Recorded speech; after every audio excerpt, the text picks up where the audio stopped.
Hey, I'm Ryan Martin, and I was born in Gascabegia, Quebec, Canada, but I currently reside in Hamilton, Ontario, Canada. And I play rhythm guitar and lead guitar for the band Enenra.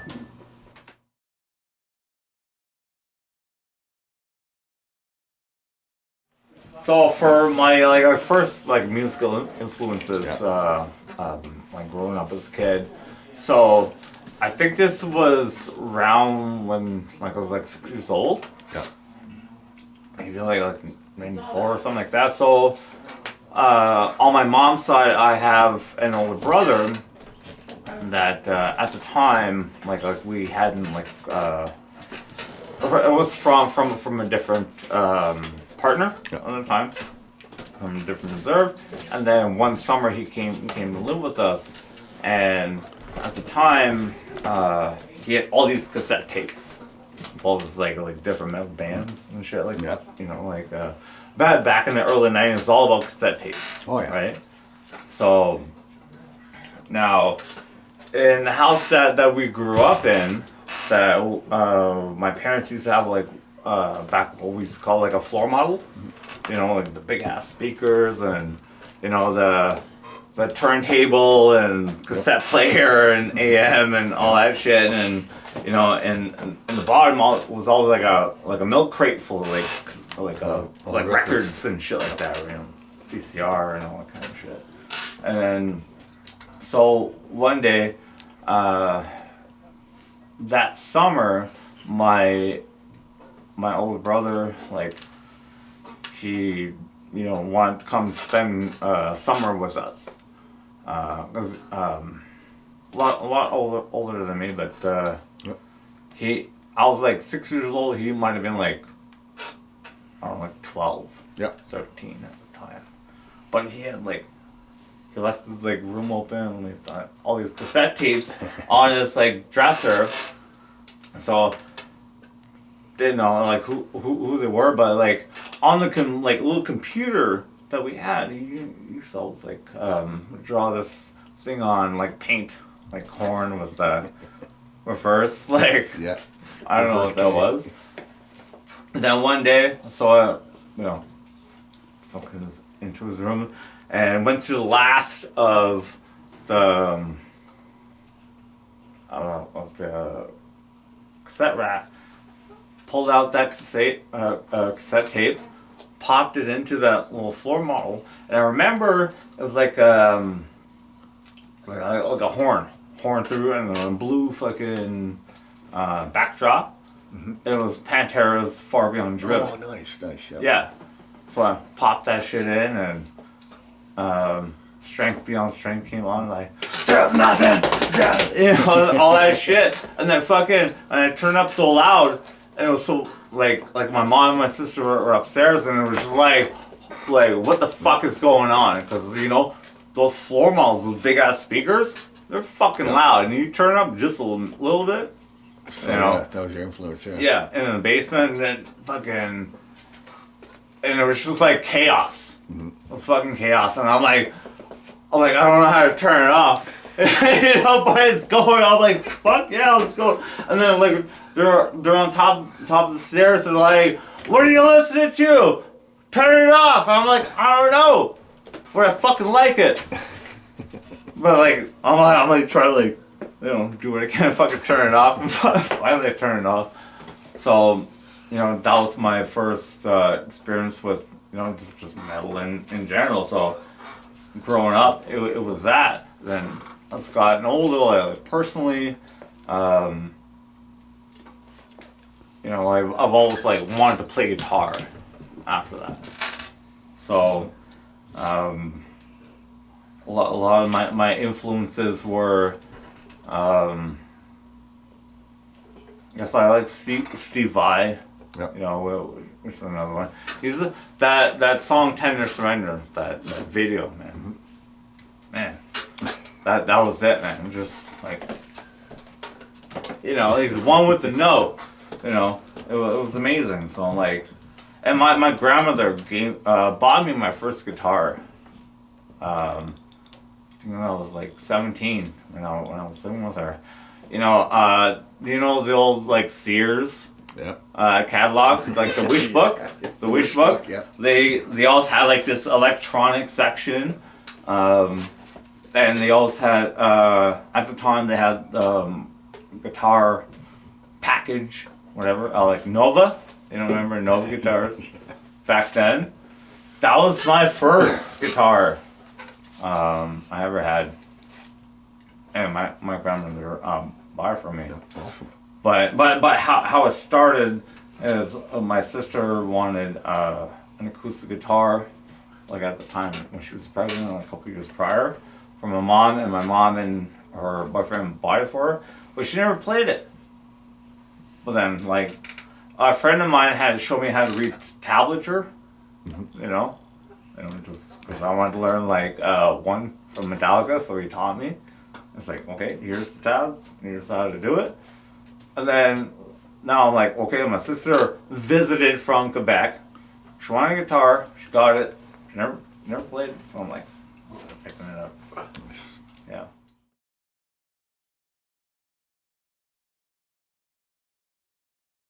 Yeah, so what got me into metal was, Pantera, went from Metallica, then probably around 1999, my mom got me my first Metallica tape, Justice for All. She's like, we're at this mall where you can it had one music store, a little hole in the mall, and they used to carry a lot of metal stuff. Yeah. And she's like, you could pick out whatever tip you want, I'll buy it for you. I'm like, at the age of 11, 12, that never really happens, So I found this Metallica one. It said "Injustice for All." I'm like, never heard it. Okay, this is the one I want. So that's it. So now after that, it benchmarked me to other things like Megadeth, and then from kind of there it was like Cannibal Corpse, Deicide, but also some punk stuff like Murder Dolls, and Manson, all that kind of stuff, from there Cradle of Filth and Dimmu Borgir, and then Behemoth became huge part, and then all the other heavy bands now I'm probably jumping years ahead now. But one of my favorite bands now is Aborted, which is fucking Amazeballs. You all should check them out. Decapitated as well. Now I know there's a lot that I'm leaving out, but I don't want to bore you with everything. But to be continued.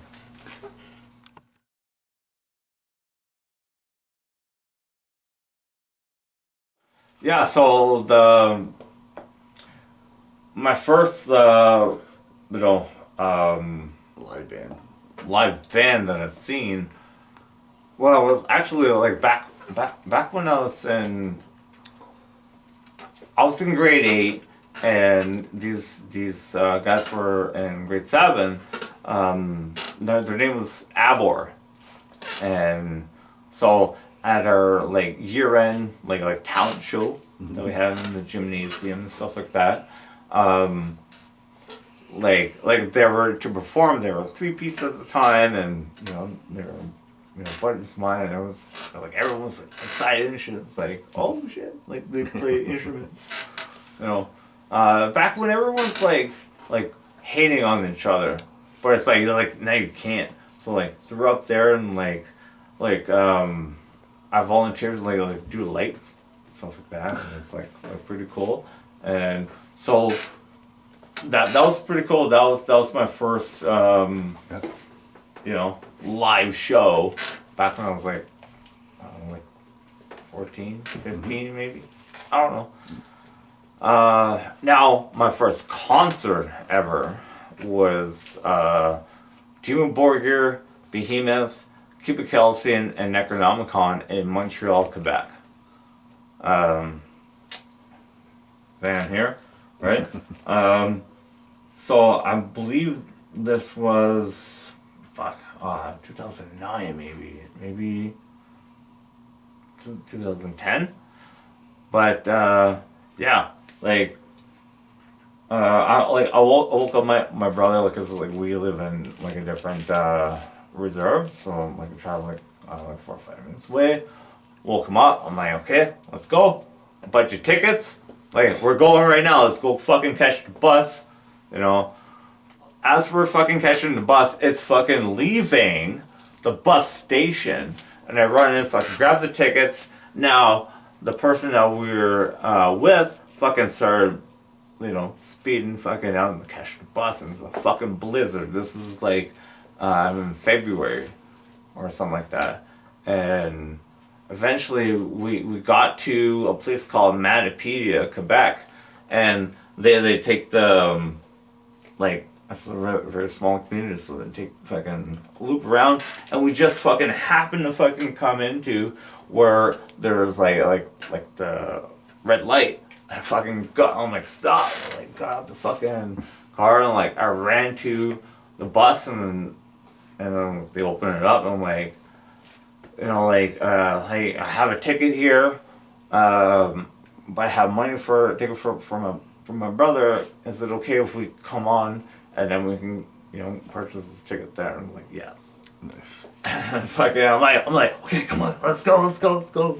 And we got on the bus, and yeah, and then when we got to Quebec, I didn't have enough money for his actual ticket for the show. So I'm like, what the fuck am I gonna do? So I texted my my sister Lisa, and I'm like, hey, can you send me some money? And she's like, I don't know if I can. I'm in Montreal. And I'm like, actually, we're in Montreal right now. You know, she was down in Chinatown, so we were able to fucking meet up, and then we were able to, all three of us, you know, siblings, go to that concert together. Nice. And it was so fucking cool.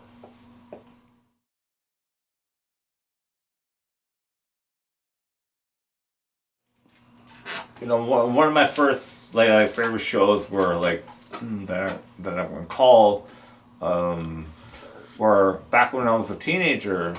Going to short high school at the time, and you know, was 13 Stitches. And like, little did I know this motherfucker, like, hanging over here on the side of me, like, it's a guitar player for 13 Stitches. I didn't know. It was fucking awesome. Actually, Dragon Force. Yeah. Crazy. Like, I'm not a huge, like, Dragon Force, like, fan. Like, everyone fucking loves him, you know? Fucking Guitar Hero. Yeah. We all fucking love it. We all fucking can never play fucking Through the Fire and Flames. We all don't fucking know how to do the beginning. All you have to do is not you know what I mean? Anyways, yeah, Dragon Force was one of my favorite fucking shows ever, because I got so fucking excited. Like, I don't know what to do with myself, but I want to move. And it was very fun. The band Once Human also was Amazeballs too. Old guitar player from Machine Head. You know, from Burn My Eyes. Those days. Great album. Yeah. Right? Another one, obviously, for me, was the first time I seen, you know, Demon Borgir and Behemoth.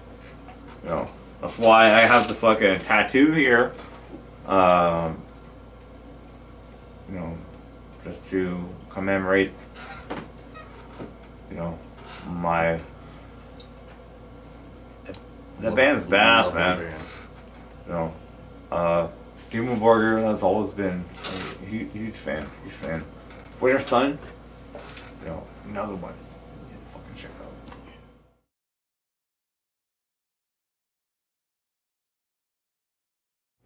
Crazy experience I've ever been experienced, or happened to me at a show. Was back in 2010. 2010.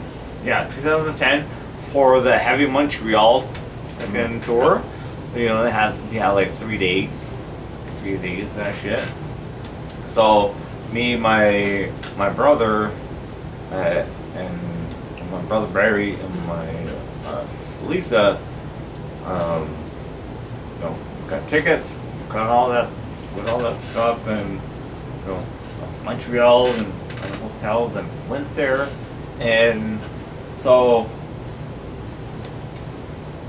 I don't like. There have been a lot of like once we were there, like say like big ass fucking like two stages, you know. Like if you ever been to Europe, you know, Hellfest, Wacken, you know, it's like I that. went to the you original know, Hellfest in Syracuse, New York. yeah. Well, I'm trying to rub it in my face, man. That's still a bucket list for me, man. No, but yeah, it's pretty fucking huge, man. You know, back then. So now, I think it was the first night or second night. Anyways, when Lamb of God came on, I'm like, I told my brother, dude, we're coming out, because every time they did Black Label, that's what their whole fucking, you know, Separate. the death wall started, Wall of Death. right? It was Lamb of God, right? Yeah, Wall of Death. Wall of Death. Wall of Death. Final Yes, exit from right? Sweden started. Through Black Label. The fucking shit in Black Label. You know, right? So like we're in there, and then I had like one of those like flip phones at a time, and I'm like, you know, try to film, you know, all this shit. You can see it if you go on my Facebook, like do my older shit. You can fucking see the videos. And I took a picture of, you know, my sister, you know, surfing and all that kind of shit. But when I told my brother, I'm like, yo, this shit's gonna get fucking violent. We need to get back, man. We need to get back. And so I was like everyone's getting back, and then the fucking dust, just from everyone fucking. Yeah. That was fucking insane. Wall of Death. And yeah, that was the most fucking craziest fucking thing I've ever seen. But it was so fucking cool to be a part of.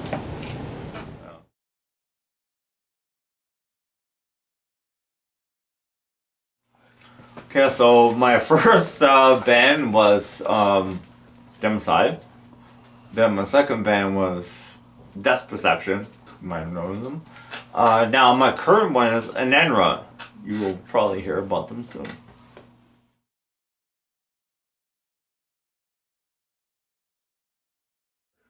You know what I love, or like, well, I don't like it, I fucking love. What I love about being a musician is the friends that I'm working with, and then we're like, you know, making all this shit fucking happen. Yeah. And all these riffs come together. It's like, well, I don't know what to do about this. I'm like, I got you, bro. And then everything fucking like comes together. You know, that's so fucking fun. Mm-hmm. And you can't necessarily get that with like other type of music. You probably could, but you know, like for me personally, and that's what I enjoy. But what I dislike about being a musician is how critical I am of myself. You know, like I'm not good enough, or you know, like I could have done this, or I wrote this better, or any of that kind of shit. A lot of this psychological shit comes to the forefront. Now, it cannot just be like music related, but whatever you have in your life definitely influences how it's gonna affect your, you know, motivation to want to fucking write music. So, at the end of the day, you know, I try not to look at the negative stuff, but it is there.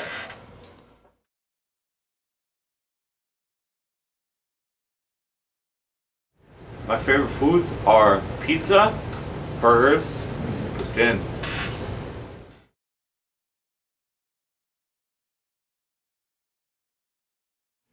my useless talent is trying to do this fucking interview. Yes! Alright, thank you, Steve, for Stronger Than Ever's videos for this interview. I really appreciate it. That's close enough, I think.